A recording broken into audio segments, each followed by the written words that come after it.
మా latest videos కోసం మా ఈ తెలుగు న్యూస్ ఛానల్ సబ్స్క్రైబ్ చేసి గంట సింబల్ యాక్టివేట్ చేసుకోండి.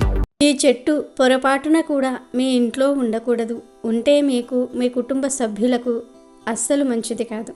సంపద తగ్గిపోతుంది. మీ ఇంట్లోకి దుష్ట శక్తులు మరియు నెగిటివ్ ఎనర్జీ ప్రవేశిస్తూ ఉంటాయి. మరణాలు సంభవించే ప్రమాదం కూడా ఉంది. మానసిక ఒత్తిడి పెరుగుతుంది. కనుక ఎవ్వరూ ఈ మొక్కలను ఇంట్లో పెంచకూడదు. ఒకవేళ తెలియక పెంచుతున్నట్లు అయితే వెంటనే పీకి పారేయండి. ప్రమాదం నుండి బయటపడండి. వాస్తుశాస్త్రం ప్రకారం కొన్ని మొక్కలు ఇంట్లోకి సానుకూల శక్తిని తీసుకువస్తాయి. మరికొన్ని మొక్కలు ఇంట్లోకి ప్రతికూల శక్తిని తీసుకొని వస్తాయి. కొన్ని మొక్కలు మనకు మంచి చేస్తే మరికొన్ని చెడు చేస్తూ ఉంటాయి. అందుకే కొన్ని మొక్కలను ఇంట్లో పెంచకూడదని అంటూ ఉంటారు పెద్దలు. మీ ఇంట్లో పొరపాటున అయినా సరే ఈ 7 మొక్కలు పెరిగితే వెంటనే వాటిని పీకి పడేయండి. మరి ఇంతకీ ఇంట్లో పెంచకూడని ఆ మొక్కలు ఏమిటో ఇప్పుడు మనం ఈ వీడియోలో వివరంగా తెలుసుకుందాము. అంతకన్నా ముందు మా వీడియోకి ఒక లైక్ కొట్టండి. అలాగే మా ఛానల్ను కూడా సబ్స్క్రైబ్ చేసుకొని మాకు సపోర్ట్ చేయండి. ఆ విషయంలోనికి వస్తే ఇంట్లో పెంచకూడని మొక్కలలో మొట్టమొదటి చెట్టు ఏమిటి అంటే రేగి చెట్టు. రేగి పళ్ళు తినడానికి చాలా రుచికరంగా ఉంటాయి. కానీ ఈ చెట్లను ఇంట్లో నాటడం అంత మంచిది కాదు. ఈ చెట్టును ఇంట్లో నాటడం వల్ల, పెంచడం వలన ఆ ఇంట్లోని వారికి ఇబ్బంది కలుగుతుందని శాస్త్రం చెప్తుంది. రేగి చెట్టుకు ఉండే ముళ్ళు ఇంట్లోకి ప్రతికూల శక్తులను తీసుకువస్తుంది. ఇంటి లోపల రేగి చెట్టును నాటడం వల్ల ఇంట్లోని వారి మధ్య గొడవలు, కొట్లాటలు, మనస్పర్ధలు ఏర్పడతాయి. అంతేకాదు ఈ చెట్టును పెంచితే ఇంట్లో ధనం పోతుంది, ఆర్థిక కొరత ఏర్పడుతుంది. ముళ్ళున్న చెట్లు ఇంట్లో ఉంటే ఆ ఇంట్లో లక్ష్మీదేవి నివసించదు. కనుక ఎవరూ కూడా ఇంటి దగ్గర రేగి చెట్లను పెంచకూడదు. మీకు తెలియక ఇప్పటి వరకు ఇంటి దగ్గర రేగి చెట్టు పెంచితే తక్షణమే దానిని పీకి పడేయండి. ఇక రెండవ చెట్టు ఏమిటి అంటే చింత చెట్టు. ఇది ఇంట్లో ఉంటే ఆ ఇంట్లోకి దుష్ట శక్తులు వస్తాయి. ఎందుకంటే చింత చెట్లు దుష్ట శక్తులను ఆకర్షిస్తుంది, భూత ప్రేతాలను ఆకర్షిస్తుంది. చింత చెట్టును పెంచటం వలన మంచి కన్నా చెడే ఎక్కువ జరుగుతుంది. చింత చెట్టును పెంచటం వలన కుటుంబంలోని వారికి ఆరోగ్యం పాడైపోతుంది, మానసిక ప్రశాంతత లోపిస్తుంది, దుష్ట శక్తుల బాధ ఎక్కువవుతుంది. అంతేకాదు ఎవరైతే ఇంటి దగ్గర చింత చెట్టును పెంచుతారో ఆ ఇంట్లోని వారికి దయ్యాలు పట్టే అవకాశాలు కూడా ఉన్నాయి. కనుక మర్చిపోకుండా చింత చెట్టును ఇంటి వద్ద పెంచవద్దు. చింత చెట్టును పెంచితే చింతలు ఎక్కువగా వస్తాయని పెద్దలు కూడా అంటూ ఉంటారు. ఇంటి చుట్టూ చింత చెట్లు పెంచడం వలన ఖచ్చితంగా ఇంట్లోకి నెగిటివ్ ఎనర్జీ ప్రవేశిస్తుంది, మరణాలు సంభవించే అవకాశం కూడా ఉంది. ఇక మూడవ మొక్క ఏమిటి అంటే జిల్లేడు మొక్క. పాలు కారే మొక్కలను ఎప్పుడూ ఇంట్లో పెంచకూడదు. ఒకవేళ పెంచితే ఇంట్లోకి ప్రతికూల శక్తులు వస్తాయి. దాని వలన ఇంట్లో అనారోగ్య సమస్యలు ఎదురవుతూ ఉంటాయి. పూజలో జిల్లేడు పూలు వాడుతారు. ఆ జిల్లేడు పూల కోసం చాలామంది ఇంటి దగ్గరే జిల్లేడు చెట్టును పెంచుతూ ఉంటారు. కానీ పొరపాటున కూడా అలా చేయవద్దు. జిల్లేడు చెట్లను కేవలం పొలాల వద్ద, మైదానాల ప్రాంతాలలో మాత్రమే పెంచుకోవాలి. కాదన్న జిల్లేడు చెట్టును ఇంటి దగ్గర పెంచితే లేనిపోని కష్టాలు, ఆర్థిక సమస్యలు వస్తాయి, అనారోగ్య సమస్యలు కూడా ఏర్పడతాయి. కనుక జిల్లేడు చెట్లు ఇంటి దగ్గర పెంచవద్దు. తెలియక పెంచితే వెంటనే పీకి పారేయండి. ఇంటి దగ్గర పెంచకూడని 4వ చెట్టు బొప్పాయి చెట్టు. దాదాపు అందరూ ఇంటి దగ్గర బొప్పాయి చెట్లు పెంచుతూ ఉంటారు. కానీ ఎవరికీ తెలియని విషయం ఏమిటి అంటే బొప్పాయి చెట్లు ఇంటి వద్ద పెంచకూడదు. కాదని పెంచితే ఐశ్వర్యం హరించుకుపోతుంది. బొప్పాయి చెట్లను బొప్పాయి పళ్ళ కోసం అందరూ పెంచుతూ ఉంటారు. కానీ వాస్తుశాస్త్రం ప్రకారం పొరపాటున కూడా ఇంట్లో బొప్పాయి చెట్టును నాటకూడదని ప్రస్తావిస్తూ ఉన్నారు. కనుక ఎవరూ కూడా బొప్పాయి చెట్టును ఇంట్లో పెంచవద్దు. కాదని పెంచితే అది పూర్తిగా మీ సంపదను నాశనం చేస్తుంది. ఎక్కడా లేని కష్టాలన్నీ కూడా మీకే వస్తాయి. ఒకవేళ తెలియక బొప్పాయి చెట్టును పెంచినా వెంటనే పీకి పారేయండి. 5వ మొక్క నిమ్మకాయ మొక్క. కిచెన్ గార్డెనింగ్ అంటే ఇష్టపడేవారు తరచూ తమ ఇంట్లో అనేక రకాల కూరగాయలను పండించటం ప్రారంభించారు. ఆ క్రమంలో ఇంట్లో నిమ్మకాయ మొక్కను కూడా పెంచుతూ ఉంటారు. కానీ పొరపాటును కూడా ఇంట్లో నిమ్మకాయ మొక్కను పెంచకూడదని గుర్తుంచుకోండి. ఈ నిమ్మ మొక్కను ఇంట్లో నాటడం వల్ల కుటుంబంలో అశాంతి వాతావరణం ఏర్పడుతుందని, ఇంటి సభ్యులు ఒకరికొకరు నచ్చకుండా ఉంటారని, ఎప్పుడూ గొడవలు వస్తాయని, ఇంట్లో వారికి కోపం పెరిగిపోతుందని శాస్త్రం చెప్తుంది. కనుక ఇంట్లో నిమ్మ మొక్కను పెంచవద్దు. తెలియక పెంచిన ఇప్పుడు పీకి పారేయండి. ఇంట్లో పెంచకూడని 6వ మొక్క ఏమిటి అంటే రావి చెట్టు. రావి చెట్టును తరచుగా దేవాలయాల చుట్టూ పెంచుతూ ఉంటారు. చాలామంది దీనిని పెంచుకోవచ్చునని భావించి ఇంట్లో పెంచుతూ ఉంటారు. ఇంట్లో రావి చెట్టు పెంచడం వల్ల పాజిటివిటీ వస్తుందని అనుకుంటారు. కానీ ఇది పూర్తిగా తప్పు. నిజానికి ఇంట్లో రావి చెట్లు పెంచడం తప్పు. ఇంట్లో రావి చెట్టు మొలవను కూడా మొలవకూడదు. ఒకవేళ ఇంట్లో రావి చెట్టు మొలిస్తే పీకి పారేయండి. లేకపోతే అది మీ సంపదను పూర్తిగా నాశనం చేస్తుంది, కష్టాలను తెచ్చిపెడుతుంది. మీ జీవితంలో సుఖం అనేదే ఉండదు. ఇక 7వ చెట్టు గన్నేరు చెట్టు. గన్నేరు చెట్టు కూడా ఇంట్లో పెంచటం మంచిది కాదని అంటారు. వాస్తు నిపుణులు ఈ చెట్టుకు పూచే పూలు అందంగా ఉండటం వల్ల చాలామంది గన్నేరు చెట్టును పెంచుతూ ఉంటారు. ఈ పూలను పూజల్లో కూడా పెడతారు. కానీ గన్నేరు చెట్టు ఆకుల్లో ఉండే రసాయనాలు ఆరోగ్యానికి అస్సలు మంచివి కాదు. ఈ చెట్టును ఇంట్లో పెంచటం వలన ఇంట్లోని వారికి తెలియని రోగాలు వచ్చే ప్రమాదం ఉంది. కనుక గన్నేరు చెట్టును ఇంట్లో పెంచకూడదు. తెలియక పెంచితే ఇంట్లో లక్ష్మీదేవి నిలవదు. కనుక మీ ఇంట్లో గన్నేరు చెట్టు ఉంటే పీకి పారేయండి. ఇవే ఇంట్లో ఉండకూడని 7 చెట్లు. ఇక ఇప్పుడు లక్ష్మీదేవి అనుగ్రహం కోసం ఇంట్లో తప్పనిసరిగా పెంచాల్సిన 5 మొక్కలు ఏమిటో కూడా ఇప్పుడు మనం తెలుసుకుందాము. సాధారణంగా మనం మన ఇంటి ముందు లేదా ఇంటి చుట్టుపక్కల ఖాళీ స్థలం ఉంటే మొక్కలు నాటుతూ ఉంటాము. కాలక్షేపం కోసము, ప్రకృతి అందాల కోసము మొక్కలను ఇంటి పరిసరాలలో పెంచుకుంటూ ఉంటాము. ఇలా మొక్కలను పెంచుకోవటం వల్ల మనసుకు ఆహ్లాదంగా ఉంటుంది. అలాగే మంచి ఆరోగ్యం కూడా లభిస్తుంది. అయితే మీరు పెంచుకునే మొక్కల్లో ఈ 5 మొక్కలు గనక మీ ఇంటి ముందు పెంచుకుంటే మీ ఇంట్లో సిరుల వర్షం కురుస్తుంది అని పండితులు చెప్తూ ఉన్నారు. అంతేకాదు ఈ 5 మొక్కలు పెంచుకోవటం వల్ల లక్ష్మీదేవి మీ ఇల్లు వదిలి అస్సలు వెళ్ళదు. ఈ 5 మొక్కలు అంటే లక్ష్మీదేవికి చాలా ఇష్టం అని పండితులు చెప్తూ ఉన్నారు. ఇంటి ముందర ఈ 5 మొక్కలు ఉంటే లక్ష్మీదేవి స్వయంగా మీ ఇంటికి నడుచుకుని వస్తుంది అని మనందరికీ తెలిసిన విషయమే. లక్ష్మీదేవికి అత్యంత ప్రీతికరమైన చెట్టు తులసి చెట్టు. తులసి చెట్టు ఎవరి ఇంటి ముందు ఉంటుందో ఆ ఇల్లు అష్టైశ్వర్యాలతో ఆయురారోగ్యాలతో వర్ధిల్లుతుంది. అయితే తులసి చెట్టులో చాలా రకాల తులసి చెట్లు ఉంటాయి. కృష్ణ తులసని, రామ తులసని, విష్ణు తులసని ఇలా రకరకాల తులసులు ఉంటాయి. ఈ కృష్ణ తులసిని, లక్ష్మీ తులసిని కలిపి ఒక తొట్టిలో నాటి అంటే ఒక కుండీలో నాటి వాటికి ప్రతిరోజు పూజలు చేస్తే మీకు లక్ష్మీ అనుగ్రహం ఎల్లప్పుడూ ఉంటుంది.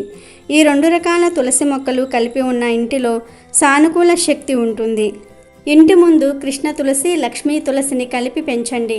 మీకు లక్ష్మీదేవి అనుగ్రహం ఖచ్చితంగా కలుగుతుంది. ఇక 2వ మొక్క మరువం చెట్టు. ఆధ్యాత్మిక పరంగా మరువం చెట్టు ఎంతో ప్రాముఖ్యతను సంతరించుకుంది. ఈ చెట్టు ఆకులతో విష్ణుమూర్తిని పూజించటం వల్ల అష్టైశ్వర్యాలు కలుగుతాయని పండితులు చెప్తూ ఉన్నారు. మరువం ఆకులతో అమ్మవారిని పూజిస్తే దీర్ఘ సుమంగళి ప్రాప్తం కలుగుతుంది. మరువం చెట్టు ఇంట్లో ఉంటే మంచి జరుగుతుంది. ఇక ఇంటి ముందు పెంచవలసిన చెట్టుల్లో 3వ చెట్టు పసుపు మొక్క. ఒక పసుపు కొమ్మును తీసుకొని వచ్చి కుండీల్లో నాటితే పసుపు మొక్క చాలా చక్కగా పెరుగుతుంది. పసుపు మొక్క ఇంట్లో పెంచడం వల్ల ఆర్థిక పరంగా ఎటువంటి ఇబ్బందులు కలగవు. ఇంట్లో పసుపు మొక్కకు క్రమం తప్పకుండా నీరు పోయండి. అంతేకాకుండా దానికి ఎరువులు కూడా వెయ్యండి. మొక్క చుట్టూ ఎల్లప్పుడూ శుభ్రంగా ఉండేటట్లు చూసుకోండి. లక్ష్మీదేవికి పసుపు మొక్క ఎంతో ప్రీతికరమైనదని మన పెద్దలు నమ్ముతూ ఉంటారు. ఈ మొక్కను క్లీన్గా ఉంచిన ఇంట్లో లక్ష్మీదేవి కటాక్షం ఉంటుందని విశ్వాసం. వాస్తు శాస్త్రం ప్రకారం పసుపు మొక్క యొక్క గొప్ప లక్షణం ఏమిటంటే దానిని నాటిన ఇంట్లో కుటుంబ సభ్యుల మధ్య పరస్పర అనురాగం పెరుగుతుంది మరియు ప్రతికూల శక్తులు ఇంటిని వదిలి పారిపోతాయి. గురువారం విష్ణువుకు పసుపు తిలకం పూస్తే ఆయన తన భక్తులకు కోరుకున్న వరాన్ని ఇస్తాడు. పసుపు మొక్క మీ ఇంటి వాస్తు దోషాలను కూడా తొలగిస్తుంది. పసుపును అగ్ని కోణంలో ఉంచటం వల్ల ఇంటిలోని వాస్తు దోషాలు తొలగిపోతాయని నమ్ముతూ ఉంటారు. పసుపు మొక్కను సరైన దిశలో ఉంచటం వల్ల ఉత్తమ ఫలితాలను ఇస్తుంది మరియు కుటుంబంలో ఆనందాన్ని కూడా తెస్తుంది. ఇక 4వ మొక్క మనీ ప్లాంట్. ఇటీవల కాలంలో అందరి ఇళ్లల్లో మనీ ప్లాంట్స్ ఉంటూ ఉన్నాయి. మనీ ప్లాంట్ శుక్రుడికి సంబంధించిన చెట్టు అని జ్యోతిష్య పండితులు చెప్తూ ఉన్నారు. ఈ మనీ ప్లాంట్ను ఇంట్లో నాటడం వల్ల శారీరక సౌఖ్యం, జీవితంలో పురోగతి, కీర్తి లభిస్తాయి. ఇంట్లో మనీ ప్లాంట్ ఉంటే పాజిటివ్ ఎనర్జీ పెరిగి సంపద పెరుగుతుందని వాస్తు శాస్త్రంలో చెప్పబడింది. అలాగే ఆకులు ఎంత ఆకుపచ్చగా ఉంటే ఆ ఇంట్లో అంత మంచి జరుగుతుంది. కానీ వాస్తులో ఈ మొక్కను నాటడానికి కొన్ని నియమాలు కూడా చెప్పబడ్డాయి. ఈ నిబంధనలు పట్టించుకోకపోతే సంపద పెరగటమే కాకుండా ఆర్థిక సంక్షోభాన్ని కూడా ఎదుర్కోవలసి వస్తుంది. మనీ ప్లాంట్ యొక్క మొక్కను ఇంటికి ఆగ్నేయ దిశలో అంటే ఆగ్నేయ దిశలో నాటాలి. ఎందుకంటే ఈ దిశకు అధిపతి వినాయకుడు మరియు ప్రతినిధి శుక్రుడు. ఇంటి బయట ఈ మొక్కను నాటకూడదు. ఇంట్లో మనీ ప్లాంట్ నాటితే ధనానికి లోటు ఉండదు, సకల అరిష్టాలు కూడా పోతాయి.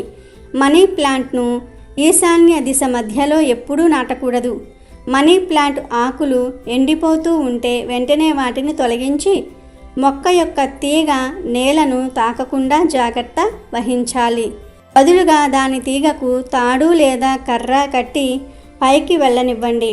తీగను పెంచటం సంపద మరియు శ్రేయస్సును ఇస్తుంది మరియు వృత్తిలో పురోగతి ఉంటుంది. మనీ ప్లాంట్ యొక్క తీగ నేలపై ఉంటే ఎవరైనా ఆర్థిక నష్టాన్ని ఎదుర్కోవలసి ఉంటుంది, శ్రేయస్సుకు అవరోధంగా మారుతుంది. ఇక 5వ మొక్క బిల్వవృక్షం. బిల్వవృక్షం ఇంటిలో పెంచటం వల్ల సత్ఫలితాలు కలుగుతాయని పండితులు చెప్తూ ఉన్నారు. బిల్వవృక్షం పెంచటం వల్ల అశ్వమేధ యాగం చేసినంత ఫలితం దక్కుతుంది. మీరు ఇంటిలో బిల్వవృక్షం పెంచుకుంటే ఆ వృక్షం మొదట్లో చిన్న శివలింగాన్ని ఉంచండి, మీకు చాలా మంచి జరుగుతుంది. బిల్వవృక్షం దేవతా వృక్షం కాబట్టి దీనిని ఇంటికి ఆగ్నేయ దిశలో ఉంచండి. కాంపౌండ్ వాలుకు కనీసం 5 అడుగుల దూరంలో ఈ బిల్వవృక్షాన్ని నాటి సకల సంపదలను మీ సొంతం చేసుకోండి. తులసి, మరువం, పసుపు మొక్క, మనీ ప్లాంట్, బిల్వవృక్షం ఈ 5 మొక్కలు మీ ఇంటి పరిసరాలలో ఉంటే లక్ష్మీదేవి మీ ఇంటిలో తిష్ట వేసుకుని కూర్చుంటుంది. ఈ 5 మొక్కలు ఉన్న ఇంటిలో ఆర్థిక సమస్యలు, కుటుంబ సమస్యలు ఏమీ ఉండవు. మరి ఈ 5 మొక్కలు లేనివారు ఇప్పుడే ఇంటికి తెచ్చి పెట్టుకోండి. ఈ 5 మొక్కలు ఉన్నవారు వాస్తు ప్రకారం వాటిని సరైన దిక్కులో నాటారో లేదో చూసుకొని సరిచేసుకొని సకల సంపదలను పొందండి. వాస్తు నియమాలను పాటిస్తే మీ జీవితం అంచెలంచెలుగా ఎదుగుతుంది, మీకు తిరిగే ఉండదు. స్త్రీలో ఈ భాగాన్ని పదే పదే తాకితే అడుక్కునేవాడు కూడా కోటీశ్వరుడు అవుతాడు. ప్రతిరోజు రాత్రి ఏమాత్రం సిగ్గుపడకుండా స్త్రీ శరీరంలో ఈ భాగాన్ని తాకినట్లయితే అపార సంపదను సంపాదించుకోవచ్చు. స్త్రీ శరీరంలో ఈ భాగాన్ని ఎవరు పట్టుకున్నా లేకపోతే నొక్కినా వారి ఇంట్లో లక్ష్మీదేవి ఎల్లప్పుడూ నివసిస్తుంది. వారికి లక్ష్మీదేవి అనుగ్రహం కూడా లభిస్తుంది. మరి స్త్రీ యొక్క ఆ భాగం ఏమిటో ఇప్పుడు మనం ఈ వీడియోలో వివరంగా తెలుసుకుందాము. పూర్వం ధర్మాపురి అనే గ్రామంలో ఒక వ్యక్తి ఉండేవాడు. అతని భార్య ప్రతిదానికి కూడా తనతో గొడవపడుతూ ఉండేది. దాంతో అతన్ని ఇంట్లో దరిద్రం తాండవిస్తూ ఉండేది. తినడానికి కూడా తిండి లేక కటిక పేదరికంలో ఉన్నాడు. ఒకసారి అతను అడవికి వెళ్ళాడు. ఆ దారిలో ఒక యోగిని కలిశాడు. వెంటనే ఆ వ్యక్తి ఆ యోగి దగ్గరకు వెళ్ళి ఏడుస్తూ కూర్చుంటాడు. నాయనా, నీకేమైంది? ఎందుకని ఏడుస్తూ ఉన్నావని అడుగుతాడు ఆ యోగి. అప్పుడు ఆ వ్యక్తి, ఓ గురువర్య, నా భార్య నాతో ప్రతి విషయంలో గొడవపడుతూ ఉంటుంది. ఈ గొడవల కారణంగా నేను చేసే చిన్న వ్యాపారం కూడా మూతపడింది. ఆ వ్యాపారం మూతపడటం వల్ల నా దగ్గర ఏమాత్రం కూడా డబ్బు లేక పేదరికంతో ఇబ్బంది పడుతూ ఉన్నాను. అందుకే నేను ఇల్లు వదిలి నీ శరణులోనికి వచ్చానని చెప్తాడు. అప్పుడు ఆ యోగి, నాయనా, నువ్వు ఏడవకు. ఇప్పుడు నీకు నేను ఒక పని చెప్తాను. అది నీ అదృష్టాన్ని మార్చివేస్తుంది. నువ్వు చేయవలసింది కేవలం సిగ్గుపడకుండా నీ భార్య యొక్క ఈ భాగాన్ని నొక్కటం మాత్రమే. ఇలా చేసినట్లయితే మీరు ఎప్పుడైనా ధనవంతులు అవ్వవచ్చు. ఏ పురుషుడైనా స్త్రీ శరీరంలో ఈ భాగాన్ని తాకినట్లయితే లేకపోతే ముద్దు పెట్టుకున్నట్లయితే ఎప్పుడూ డబ్బు కొరత ఉండదని ఆ యోగి చెప్పాడు. నాయన, ఒక చిన్న కథ ద్వారా స్త్రీ శరీరంలో ఏ భాగాన్ని ముట్టుకున్నట్లయితే మనకు మంచి జరుగుతుందో చెప్పబోతున్నాను అని ఆ యోగి కథ చెప్పడం ప్రారంభించాడు. ఒక నగరంలో ఒక వ్యాపారవేత్త ఉండేవాడు. అతనికి ఒక భార్య ఉండేది. వారిద్దరూ ఎంతో ప్రేమగా ఉండేవారు. వారు ఎలాంటి గొడవలు లేకుండా ఎంతో అన్యోన్యంగా జీవించేవారు. అందుకే అతని ఇంట్లో ఎప్పుడూ కూడా లక్ష్మీదేవి నివసిస్తూ తన ఆశీర్వాదాలు ఇస్తూ ఉండేది. వీరిద్దరి ప్రేమ, అన్యోన్యమైన జీవితం గురించి చుట్టుప్రక్కల వాళ్ళు కూడా చెప్పుకుంటూ ఉండేవాళ్ళు. ఈ విధంగా అందరూ చెప్పుకోవటం వలన ఈ విషయం ఆ నగరానికి చెందిన రాజు వరకు చేరింది. ఆ రాజు కూడా వీరిని ఎంతో ప్రశంసించాడు. ఒకసారి ఆ రాజు నగరంలోని ప్రజలంతా ఇంట్లో ఒక దీపం వెలిగించాలని చెప్తాడు. అప్పుడు ఆ రాజు యొక్క భార్య మహారాజా ప్రజలందరూ వారి ఇంట్లో ఎందుకు దీపం వెలిగించాలి అని అడిగింది. అప్పుడు ఆ రాజు ఈ దీపం ప్రేమకు చిహ్నం అని చెప్తాడు. ఎవరి ఇంట్లో అయితే ఈ దీపం వెలిగించబడుతుందో వారి ఇంట్లో ఎప్పుడూ కూడా ప్రేమ అనేది ఉంటుంది. ఏ విధంగా అయితే మన నగరంలో నివసించే వ్యాపారి అతని భార్య మధ్య ఉన్న ప్రేమ ఉంటుందో అటువంటి ప్రేమ మన రాజ్యంలో ఉన్న ప్రతి భార్యాభర్తల మధ్య ఉండాలని నేను కోరుకుంటూ ఉన్నాను. అందుకే ఆ దంపతుల ప్రేమకు గుర్తుగా ఈరోజు ప్రతి ఇంట్లో కూడా దీపం వెలిగించాలి అనుకుంటున్నాను అంటాడు. మహారాజు ఆజ్ఞ మేరకు నగరంలోని ప్రజలందరూ కూడా తమ ఇంట్లో దీపాలు వెలిగిస్తారు. కానీ అర్ధరాత్రి వచ్చేసరికి అందరి ఇళ్లల్లోని దీపాలు ఆరిపోయాయి. కానీ ఆ వ్యాపారి ఇంట్లో మాత్రం దీపం వెలుగుతూనే ఉంటుంది. ఎందుకంటే దీపం అనేది ప్రేమకు చిహ్నం కాబట్టి. వ్యాపారి భార్య ఎప్పుడూ కూడా దీపం వెలిగించే ఉంచేది. అయితే ఒకరోజు ఏం జరిగిందంటే మహారాజు మరియు మహారాణి మేడపై నుండి వారి నగరంలో జరిగే దృశ్యాలను చూస్తూ ఉన్నారు. రాజు మరియు రాణి చూసే సమయానికి వారి రాజ్యంలో మొత్తం చీకటి అలుముకుని ఉంది. కానీ వ్యాపారి ఇంట్లో మాత్రం దీపం వెలుగుతూ ఉంది. అప్పుడు మహారాజు మహారాణితో, చూడు మహారాణి, వ్యాపారి మరియు అతని భార్య మధ్య ప్రేమ ఎంత స్థిరంగా వెలుగుతూ ఉందో మిగతా అందరి ఇంట్లో కూడా దీపం ఆగిపోయింది. దీన్ని బట్టి ఆ వ్యాపారి అతని భార్య మధ్య ఉన్న ప్రేమ ఎంత గొప్పదో అర్థమవుతుంది కదా అని అంటాడు. అప్పుడు మహారాణి, మహారాజా, వ్యాపారి మరియు అతని భార్య మధ్య ప్రేమకు కారణం వ్యాపారి భార్య అయి ఉంటుంది. అందుకే ఆ వ్యక్తి ఇంట్లో ఎటువంటి పేదరికం లేకుండా వారి మధ్య ప్రేమ నెలకొని ఉందని అంటుంది. లేదు మహారాణి, ఖచ్చితంగా ఆ ఇంట్లో వ్యాపారి తెలివైన వాడై ఉంటాడు. అందుకే వారి మధ్య ప్రేమ నెలకొని ఉందని అన్నాడు రాజు. కానీ రాణి మాత్రం వ్యాపారి భార్యనే తెలివైందని చెప్తూ ఉంటుంది. ఇలా ఇద్దరూ కాసేపు వాదించుకుంటారు. కొంత సమయానికి మహారాజు, మహారాణి, మనం ఇద్దరం ఇప్పుడు వాదించుకోవాల్సిన అవసరం లేదు. మనం ఆ ఇద్దరిని ఎందుకు పరీక్షించకూడదు? ఆ పరీక్షలో ఎవరైతే ఉత్తీర్ణత సాధిస్తారో వారు తెలివైన వారు మరియు స్వచ్ఛమైన మనసున్న వారిని తెలుస్తుంది అన్నాడు. మహారాణి కూడా అందుకు అంగీకరించి వారిని పరీక్షించడానికి సిద్ధమవుతారు. ఆ తర్వాత మహారాజు ఒక దాసిని పిలిపించి, నేను నిన్ను ఏవైతే ప్రశ్నలు అడుగుతానో నువ్వు వెంటనే ఆ వ్యాపారి దగ్గరికి వెళ్ళు, అతన్ని అడగమని చెప్తాడు. ఆ సేవకురాలు కూడా సరే అని వ్యాపారి దగ్గరికి వెళ్తుంది. ఆ సమయంలో వ్యాపారి భార్య కొన్ని వస్తువులు కొనడానికి బయటికి వెళ్ళింది. వ్యాపారి ఒక్కడే ఉన్నాడు. అక్కడికి చేరుకున్న రాజు యొక్క సేవకుడు, ఓ వ్యాపారి, నేను రాజ్య భవనం నుంచి వచ్చాను. మహారాజు నన్ను పంపించాడు అని అన్నాడు. అప్పుడు ఆ వ్యాపారి, మీరు వచ్చిన విషయం ఏమిటి అని అడిగాడు. అప్పుడు ఆ సేవకురాలు, మీరు గనుక మీ భార్యను వదిలిపెడితే మహారాజు మీకు ఎంతో విలువైన వజ్రాలను, ఆభరణాలను ఇస్తానని చెప్పాడు. దానికి మీరు ఏమంటారని అడిగింది. ఆ వ్యాపారి అందుకు అంగీకరించలేదు. దాంతో ఆ దాసి తిరిగి వెళ్ళిపోయి రాజుకు జరిగిందంతా కూడా చెప్పింది.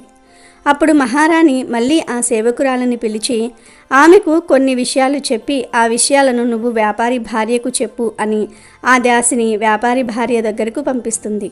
ఆ సేవకురాలు వ్యాపారి భార్య దగ్గరకు వెళ్తుంది. ఆ సమయంలో వ్యాపారి ఇంట్లో లేడు.